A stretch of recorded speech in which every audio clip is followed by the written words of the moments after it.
Hallelujah. Kung buhay ang Diyos natin, dapat po ang pananampalataya natin ay buhay din. At ang pananampalatayang buhay ay, ano nga po yung description ni Apostol Santiago sa pananampalatayang buhay? Ito daw po ay may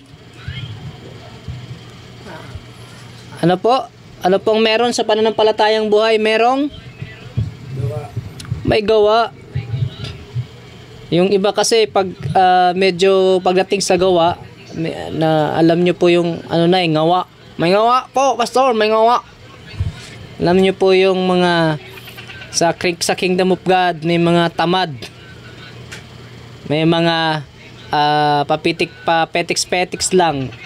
Yung mga ganyang Kristiyano ay wala pong mabuting kalalagayan. And that's why this evening, allow me to share with you itong payo ni Apostle Pablo kay Timoteo na dapat niyang ituro sa mga kapatid. At pinamagatan ko po itong maiksing mensahe nito na halinang gumawa. Ayan. Let us do good works. Let us read 1 Timothy chapter 6 verses 18 to 19. I will be using New American Standard Bible version. At ang sabi dito, instruct them to do good, to be rich in good works, to be generous and ready to share, storing up for themselves the treasure of a good foundation for the future, so that they may take hold of that which is life indeed. Ayan. So sabi nga, halina pong gumawa. Ang mga lingkod ng Diyos ay gumagawa. Nagtatrabaho sa ubasan. Hallelujah. And in particular, ano po bang mga gawa ang gusto nating pag-usapan dito po sa mga talatang ito? Pagka atin pong gagamitin yung New Living Translation, ito po ang kanyang sinasabi sa paggawa po dyan, no? Ang sabi niya dyan,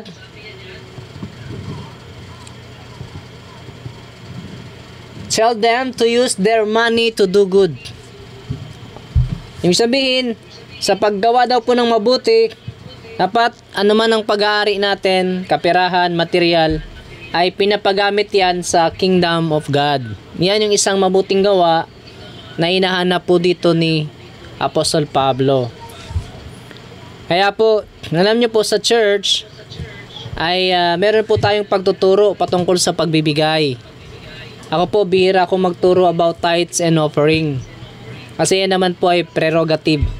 But nonetheless, it is our job, our duty to educate Christians about the will of God. Ang mga hindi gumagawa ng mabuti using their finances, using their material possessions, ay nagkakaroon ng pagkakasala sa Diyos. Why? Tandaan po natin, lahat ng meron sa atin galing sa Diyos. And we are required to do or use all of them to glorify God. Tandaan din po natin na lahat ng mga bagay na pinagkakatiwala ng Diyos sa atin, ipagsusulit natin sa Kanya. That includes our money. Nung panahon ng Panginoong Yesus, ay meron po siyang mga taga-suporta, no? Ay kanina nabigyang din ko pa, nadaanan ko rin po ito nung ako po yung nagtuturo sa live streaming natin. Ang message po ay be contented or have contentment in everything. Sa Luke chapter 8, nakikita po natin dito na ang Panginoong Yesus, nung siya po ay nangangaral nagtuturo sa lupa, meron siyang mga supporter. Ang sabi dito po sa chapter 8 verse 2 ng Lucas, and also some women who had been healed for evil spirits and sicknesses, and yung mga kasama ni Jesus aside from the 12 disciples, Mary who was called Magdalene, from whom 7 demons had gone out, and Joanna the wife of Chuza, Herod's steward, and Susanna, and many others who were contributing to their support out of their private means. Yung mga pangalang binanggit excuse me, kanina, ay mga tao na anong daw po yung ginagawa nila? They contributing to their support out of their private means. Sinusuportahan nila yung ministeryo ng Panginoon nung siya po ay nasa lupa for 3.5 years. And of course, hindi lang po yun yung panahon, kundi even after ng Panginoon umakyat sa langit, and they were there nung siya po ay iniangat sa langit. So ito po ay mga naging tawag dyan kingdom supporter. That was their good works. That was their ministry. So tayo po, in the same way, we are called to support the ministry of preaching and teaching. To support those who, sabi nga, nagpapakasipag sa kaharian ng Diyos. Using our, yung iba kasi, pastor, prayer na lang ako, puro, parang gustong, alam nyo po yun, kapag hindi tayo marunong gumamit ng ating pagpapala, ang pinansyal, para suportahan ang karya ng Diyos, hindi tayo pagpapalain ng Diyos ng mas malaking halaga. Lucas chapter 16 verse 10, ang mapagkatiwalaan sa maliit, at yung mapagkatiwalaan po ay yung mga tao na naglilingkod sa Diyos gamit ang kanilang kaperahan. Kailangan po yan sa kingdom. No, kailangan yan ng mga pastor, kailangan po yan ng mga leaders, kailangan natin yan, no, yung mga kapatid natin dito.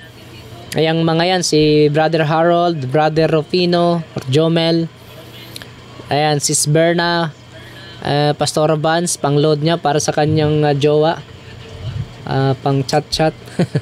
Kailangan po nila yan, pang kape-kape. No, you have to support them.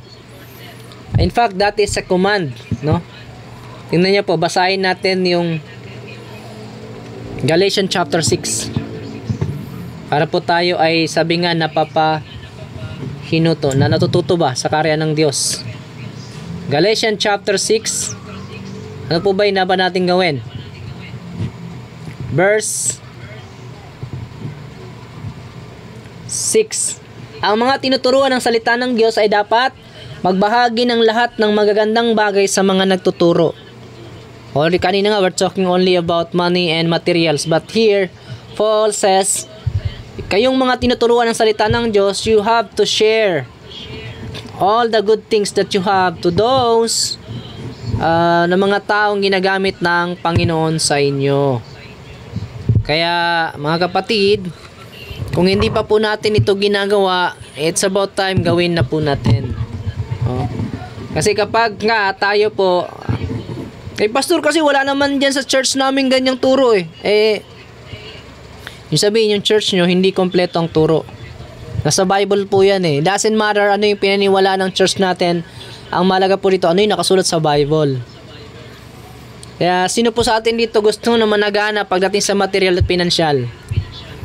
Lalo na po yung mga OFW, gusto nyo po ba habang buhay na lang kayong OFW? Alam ko may pangarap kayo, alam ko you wanted to be home with your family, and na all of you should attend together the fellowship, di ba? Ang sarap nun, ang gandang tingnan nun. Pero yun nga, dahil kayo ay kailangan magtrabaho, so makipagtipan kayo sa Diyos pagdating sa inyong kaperahan. Lord, I will recognize you to be the supporter of my family.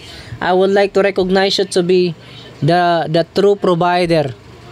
Even this work, it belongs to you. So, ibibigay ko yung para sa'yo. Kung yung church nyo nagtuturo ng about tithes, magbigay kayo ng tithes. Kung offering lang, offering.